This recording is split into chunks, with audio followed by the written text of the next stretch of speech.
Hello and welcome to Liberty Nation's LNTV. I'm your host Mark Angelides, and today I'm joined by none other than Liberty Nation's Legal Affairs Editor, man about town, and quite possibly the inspiration for Gatsby, Mr. Scott D. Cosenza. Welcome aboard, Scott. Thank you so much for that introduction, Mark. How are you? You're very welcome. I love the suit. I had to throw it in. Fantastic. I'm happy to help. Great. So, Scott, you know, you and I, we follow politics. We're news hounds. We gather everything that we can get together, and we try and cram it all into our minds to make sense of it. But the one story that's really struck out to me this week is about Texas Governor Greg Abbott. Now, I believe he's signed a new law in which legalizes lemonade stands. Now, I've got to ask, was lemonade illegal in Texas? Well, it was only illegal in the way it was served up, and that's what this law addresses. I don't know. With gin? This I wonder, Mark, is I wonder if we're separated. This is the difference between the Brits and Americans. Do you have lemonade stands? Is that a thing in the UK? In America, a common pastime is on a hot summer's day, one of the kids in the neighborhood will set up a lemonade stand. It's as complicated as it sounds. A folding chair and a folding table and a pitcher of lemonade, and that's it. And a little 10-cent sign, yeah? Well, in days past, yeah. I think we're beyond that now, sadly, but yes. So Brits are aware of them Right. because we've seen them on so much television. Sure. But we don't have this because you said as it happens on a sunny day. Not so many of those. Okay, No. well, sadly, the power to regulate commerce and business and all manner of beings is a state level power in the United States. Those states delineate and grant those powers to the various subordinate functions of government, county and city governments in the various states. The mischief lies with those people who run those laws and basically say you can't open a business unless you have these permits or that permits, and there's sadly often no exception made for lower level commerce. So what they should do, Mark, is they should say you have to have a permit to run a business if you're going to have gross receipts in excess of, some significant number, perhaps. By the way, that of course, I actually want to change my answer. I don't want to stop the recording, but what they should do is say there's no license required at all because there's no good reason to it. But if there were going to be a requirement for a license, surely the de minimis amount that a kid's lemonade stand would garner should be exempted. But that's not what happened in Texas or in many places around the country. And what we've had is every summer there are a number of stories that pop up of some police officer shutting down or arresting some kid with a lemonade stand because he's not complying with all the local myriad regulations for setting up a business. Well, Scott, it could be with these things, as you say, there could be like a certain limit on declaring the income. But what's to say these kids aren't money laundering? Yes, exactly right. So they're criminal enterprises. Get on a plane. You could fit right. You could be a county executive at any one of these governments, coming up with reasons why freedom is not a good answer. How does it pay? Oh, defined benefit pension and lots of vacation. Believe me. Nice. Yeah, for sure. So the law in place. Well, what does it say exactly? What does the law say exactly? Well, this law exempts minors who sell non-alcoholic beverages from private property from any enforcement of any county or town regulation about that would forbid them from doing so. Basically, it legalizes, as silly as it sounds, it has to be done. It legalizes commerce in lemonade and soft drink sales by kids in the state of Texas. Are there any other states that have this kind of protections in place?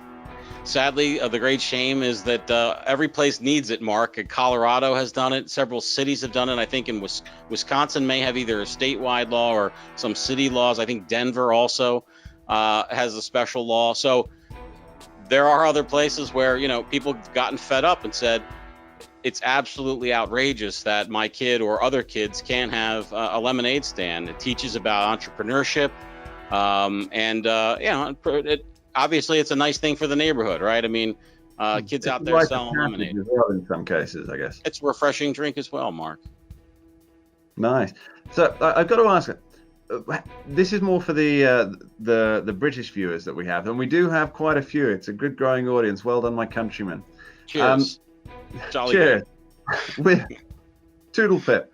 With the when you have laws in place, for example, that would, for example, the ones that were here before, because Greg Abbott, it's more like putting a sticking plaster on top of a law that if you have to do that, it would suggest. I'll interrupt and say I happen to know that means Band-Aid for our U.S. viewers. Band-Aid. We don't have sticky plasters, by the way. So another term that separates us. The Please education I receive. So Right. the sticking a Band-Aid onto a law. This is how it seems to me. So wouldn't that suggest that there's actually something wrong with the laws that are in place at the moment? Perhaps they're imperfectly written, or perhaps they don't allow for the use of intelligence. Now, a couple of visits ago in America, I met a very suave man who told me that people should be allowed to act and use their intelligence when they act within the letter of the law. They should be allowed to use their own intelligence for this. And it seems to me that that's not being applied. Well, what are your thoughts? Mark, what you've said is absolutely true, both with your respect to the analysis that it's a Band-Aid and the law itself needs to be rewritten, and that people should be allowed to use their intelligence. The problem we have, though, is, matter of fact, it actually goes directly to the point you made, or the question you asked about what the pay for the county officials would be. What we have now is a situation where these local governments are not working for the benefit of those they govern, but they're entrepreneurial.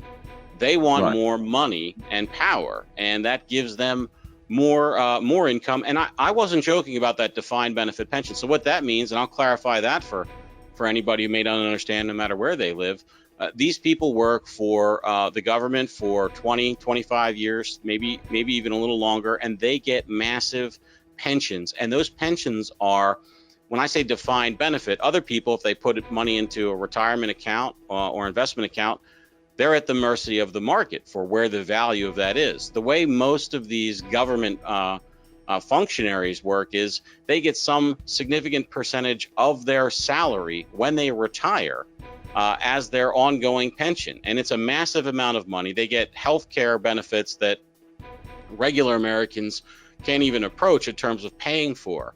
The way these employees get. And so they become entrepreneurial. They don't want to let go with any kind of regulation that may reduce their receipts, just like a private company, except, of course, they're not a private company. They're supposed to be in the business of helping the rest of us. And that's where things have gone awry, I think, and far off the tracks in so many places in America. All right, I'd like to wrap up with an on-the-spot question for you. We've talked about Greg Abbott signing in this law, which it seems to me quite a good law. You know, it allows kids to get out there and complete like a rite of passage for Americans. And we've talked about how the present law upon which this is resting seems to have some flaws. In your opinion, Scott, as a lawyer, what is the most flawed law existing today? In all of the United States? In all of the United States. I have to tell you that the drug war has done more damage to my country than I think anything else. So pick any, just anything from that bunch. Yeah. The Controlled Substances Act, as amended, is what I would say is the worst law, because that has yielded the legacy, the fruit of that tree is monstrous and debilitating. Listen to the Lemon Tree song. It kind of ties in, I think. Well, Scott, thank you. We've had some fun. We've had some downer bits, but we have all been informed, hopefully entertained. So you at home, thank you for listening most of all. Your company with us is always appreciated. Please head over to libertynation.com. We have podcasts, we have radio shows, we have more TV like this, we have our 5 facts, and most importantly, we've got some of the best analysis and breaking news on the internet. That it's just fantastically written. You're gonna love it. Scott, thanks for being here. Thank you, Mark. And thanks to you at home. Tune into libertynation.com.